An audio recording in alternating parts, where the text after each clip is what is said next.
ರಾಜ್ಯದ ಅರ್ಧಕ್ಕಿಂತ ಹೆಚ್ಚು ಪ್ರದೇಶಗಳು ಬರಗಾಲದ ಭೀತಿಗೆ ಸಿಲುಕಿದ್ದು ಮಳೆಯ ಕೊರತೆಯಿಂದ ಕೃಷಿ ಸಂಪೂರ್ಣ ಅಸ್ತವ್ಯಸ್ತವಾಗಿದೆ. ರೈತರು ಅಪಾರ ನಷ್ಟ ಅನುಭವಿಸುತ್ತಿದ್ದರೂ ಸರ್ಕಾರ ಪರಿಣಾಮಕಾರಿ ಕ್ರಮಗಳನ್ನು ಕೈಗೊಂಡಿಲ್ಲ ಎಂದು ಮಾಜಿ ಸಚಿವ ಆರಗ ಜ್ಞಾನೇಂದ್ರ ಆರೋಪಿಸಿದರು. ರಾಜ್ಯದಲ್ಲಿ ತಲೆದೋರಿರುವ ತೀವ್ರ ಬರ ಪರಿಸ್ಥಿತಿಯ ಹಿನ್ನೆಲೆಯಲ್ಲಿ ಭಾರತೀಯ ಜನತಾ ಪಕ್ಷವು ರಚಿಸಿರುವ ಅಧ್ಯಯನ ತಂಡವು ಬುಧವಾರದಂದು ಹಾಸನ ಜಿಲ್ಲೆಯ ವಿವಿಧ ಭಾಗಗಳಿಗೆ ಭೇಟಿ ನೀಡಿ ರೈತರ ಸಮಸ್ಯೆಗಳು, ಬೆಳೆ ಹಾನಿ ಹಾಗೂ ನೀರಿನ ಕೊರತೆಯ ವಾಸ್ತವ ಸ್ಥಿತಿಯನ್ನು ಪರಿಶೀಲಿಸಿತು. ನಂತರ ಹಾಸನದ ಪ್ರವಾಸಿ ಮಂದಿರದಲ್ಲಿ ನಡೆದ ಸುದ್ದಿಗೋಷ್ಠಿಯಲ್ಲಿ ಮಾತನಾಡಿದ ರೈತರು ಎದುರಿಸುತ್ತಿರುವ ಸಂಕಷ್ಟದ ಕುರಿತು ರಾಜ್ಯ ಸರ್ಕಾರವನ್ನು ತೀವ್ರವಾಗಿ ತರಾಟೆಗೆ ತೆಗೆದುಕೊಂಡರು. ರಾಜ್ಯ ಬಿಜೆಪಿ ರೈತರ ನೈಜ ಪರಿಸ್ಥಿತಿಯನ್ನು ಅರಿಯುವ ಉದ್ದೇಶದಿಂದ 6 ಅಧ್ಯಯನ ತಂಡಗಳನ್ನು ರಚಿಸಿದ್ದು, ಆ ತಂಡಗಳ ಪ್ರವಾಸವನ್ನು ಹಾಸನ ಜಿಲ್ಲೆಯಿಂದಲೇ ಆರಂಭಿಸಲಾಗಿದೆ. ಜಿಲ್ಲೆಯಲ್ಲಿ ವಿವಿಧ ಗ್ರಾಮಗಳಿಗೆ ಭೇಟಿ ನೀಡಿ ರೈತರೊಂದಿಗೆ ನೇರವಾಗಿ ಮಾತುಕತೆ ನಡೆಸಿ ಅವರ ಸಮಸ್ಯೆಗಳನ್ನು ಆಲಿಸಲಾಗಿದೆ ಎಂದು ತಿಳಿಸಿದರು. ಹಾಸನ ಜಿಲ್ಲೆಯಲ್ಲಿ ಬರದ ಜೊತೆಗೆ ಜೋಳ ಬೆಳೆಗೆ ಬಿಳಿ ಸುಳಿ ರೋಗ ತೀವ್ರವಾಗಿ ವ್ಯಾಪಿಸಿದ್ದು, 80% ಬೆಳೆ ಹಾನಿಯಾಗಿದೆ ಎಂದು ಆತಂಕ ವ್ಯಕ್ತಪಡಿಸಿದ ಆರಗ ಜ್ಞಾನೇಂದ್ರ, ರೈತರು ತೀವ್ರ ಆರ್ಥಿಕ ಸಂಕಷ್ಟಕ್ಕೆ ಸಿಲುಕಿದ್ದಾರೆ ಎಂದರು. ಕೃಷಿ ಇಲಾಖೆಯ ಅಧಿಕಾರಿಗಳನ್ನು ಪ್ರಶ್ನಿಸಿದರೆ ಈ ಬೆಳೆಯ ಬದಲು ಬೇರೆ ಬೆಳೆ ಬೆಳೆಯಿರಿ ಎಂಬ ಉತ್ತರ ನೀಡುತ್ತಿದ್ದಾರೆ. ಆದರೆ ಇದು ಸಮಸ್ಯೆಗೆ ಪರಿಹಾರವಲ್ಲ. ರೋಗಕ್ಕೆ ವೈಜ್ಞಾನಿಕ ಚಿಕಿತ್ಸೆ ಹಾಗೂ ಶಾಶ್ವತ ಪರಿಹಾರ ಕಂಡುಹಿಡಿಯುವ ಕೆಲಸವನ್ನು ಸರ್ಕಾರ ಮಾಡಬೇಕಾಗಿದೆ ಎಂದು ಒತ್ತಾಯಿಸಿದರು. ಹಿಂದೆಯೂ ಆಲೂಗೆಡ್ಡೆ ಬೆಳೆಗೆ ಇದೇ ರೀತಿ ರೋಗ ಕಾಣಿಸಿಕೊಂಡಿತ್ತು. ಆಗಲೂ ರೈತರು ನಷ್ಟ ಅನುಭವಿಸಿದ್ದರು. ಈಗ ಮತ್ತೆ ಜೋಳ ಬೆಳೆ ಸಂಕಷ್ಟಕ್ಕೆ ಸಿಲುಕಿರುವುದು ಸರ್ಕಾರದ ನಿರ್ಲಕ್ಷ್ಯವನ್ನು ತೋರಿಸುತ್ತದೆ ಎಂದು ಹೇಳಿದರು. ಹಾನಿಗೊಳಗಾದ ರೈತರಿಗೆ ತಕ್ಷಣ ಪರಿಹಾರ ಘೋಷಿಸಬೇಕು. ಕೃಷಿ ಇಲಾಖೆ ಹತಾಶವಾಗಿ ಇನ್ನೆರಡು ವರ್ಷ ಮೆಕ್ಕೆಜೋಳ ಬೆಳೆಯಬೇಡಿ ಎಂದು ಹೇಳಿದ್ದಾರೆ.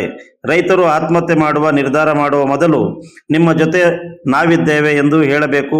ಇಂತಹ ಪರಿಸ್ಥಿತಿಯಲ್ಲಿ ನಾಗರಿಕ ಸರ್ಕಾರ ರೈತನ ನೆರವಿಗೆ ಬರಬೇಕು. ಆದರೆ ರಾಜ್ಯ ಸರ್ಕಾರವೇ ಇಲ್ಲ ಎನ್ನುವ ಪರಿಸ್ಥಿತಿ ನಿರ್ಮಾಣವಾಗಿದೆ. ಇದುವರೆಗೆ ಮುಖ್ಯಮಂತ್ರಿಗಳ ಬದಲಾವಣೆ, ಮಂತ್ರಿಮಂಡಲ ಮೊದಲ ಹಂತದ ಆಯಿತು. ಈಗ ಇನ್ನೊಂದು ಹಂತದ ಮಂತ್ರಿಮಂಡಲ ರಚನೆಗಾಗಿ ಇಡೀ ಸರ್ಕಾರ ದೆಹಲಿಗೆ ವರ್ಗಾವಣೆ ಆಗಿದೆ. ರೈತರನ್ನು ಕೇಳುವವರೇ ಗತಿ ಇಲ್ಲ. ರಾಜ್ಯದಲ್ಲಿ ಈಗ ಸರ್ಕಾರವೇ ಇಲ್ಲ. ದೆಹಲಿಯ ಅವರ ಹೈಕಮಾಂಡ್ ನಾಳೆ ಬಾ, ನಾಡ್ದು ಬಾ, ಸಂಜೆ ಬಾ, ಬೆಳಗ್ಗೆ ಬಾ ಎನ್ನುತ್ತಿದೆ. ಆಂತರಿಕವಾದ ಭಿನ್ನಾಭಿಪ್ರಾಯಗಳು, ನನಗೆ ಇಷ್ಟು ಕೋಟ ಕೊಡು, ಹೈಕಮಾಂಡ್ನಲ್ಲೇ ಕಿತ್ತಾಟ ನಡೆಯುತ್ತಿದೆ. 136 ಸೀಟ್ ಕೊಟ್ಟರೂ ಸರಿಯಾದ ಆಡಳಿತ ಮಾಡದ ಕೆಟ್ಟ ಸ್ಥಿತಿಗೆ ಸರ್ಕಾರ ಬಂದಿದೆ.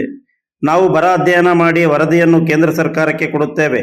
ಕಳಪೆ ಬಿತ್ತನೆ ಬೀಜ ವಿತರಣೆ ಅಥವಾ ಮಣ್ಣಿನಲ್ಲಿ ರೋಗ ಅಡಗಿದೆಯಾ ಎಂಬುದರ ಬಗ್ಗೆ ತನಿಖೆ ನಡೆಸಬೇಕು. ಅಧಿಕಾರಿಗಳ ವೈಫಲ್ಯ ಇದ್ದರೆ ಕ್ರಮ ಕೈಗೊಳ್ಳಬೇಕು. ಪರ್ಯಾಯ ಬೆಳೆ ಬೆಳೆಯಲು ಉಚಿತವಾಗಿ ಗುಣಮಟ್ಟದ ಬೀಜ ಹಾಗೂ ಗೊಬ್ಬರ ವಿತರಿಸಬೇಕು. ಬೆಳೆ ನಷ್ಟಕ್ಕೆ ಸಮರ್ಪಕ ಪರಿಹಾರ ನೀಡುವುದರ ಜೊತೆಗೆ ರೈತರ ಕೃಷಿ ಸಾಲವನ್ನು ಸಂಪೂರ್ಣ ಮನ್ನಾ ಮಾಡಬೇಕು ಎಂದು ಆಗ್ರಹಿಸಿದರು.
ಈ ಸಂದರ್ಭದಲ್ಲಿ ಮಾಜಿ ಸಚಿವ ವಿ. ಸುನೀಲ್ ಕುಮಾರ್, ಎಸ್.ಎನ್. ಚನ್ನಬಸಪ್ಪ, ವಿಧಾನ ಪರಿಷತ್ ಸದಸ್ಯ ಹಾಗೂ ರಾಜ್ಯ ಬಿಜೆಪಿ ಕಾರ್ಯದರ್ಶಿ ಡಿ.ಎಸ್. ಅರುಣ್, ಶಾಸಕರಾದ ಉಲ್ಲಳ್ಳಿ ಸುರೇಶ್, ಸಿಮೆಂಟ್ ಮಂಜು, ಬಿಜೆಪಿ ಜಿಲ್ಲಾ ಅಧ್ಯಕ್ಷ ಸಿದ್ದೇಶ್ ನಾಗೇಂದ್ರ, ಪ್ರಧಾನ ಕಾರ್ಯದರ್ಶಿ ಅಮಿತ್ ಶೆಟ್ಟಿ, ಜಿಲ್ಲಾ ರೈತ ಮೋರ್ಚಾ ಅಧ್ಯಕ್ಷ ನಾರಾಯಣಗೌಡ, ಪಕ್ಷದ ಪದಾಧಿಕಾರಿಗಳು, ಮುಖಂಡರು ಉಪಸ್ಥಿತರಿದ್ದರು.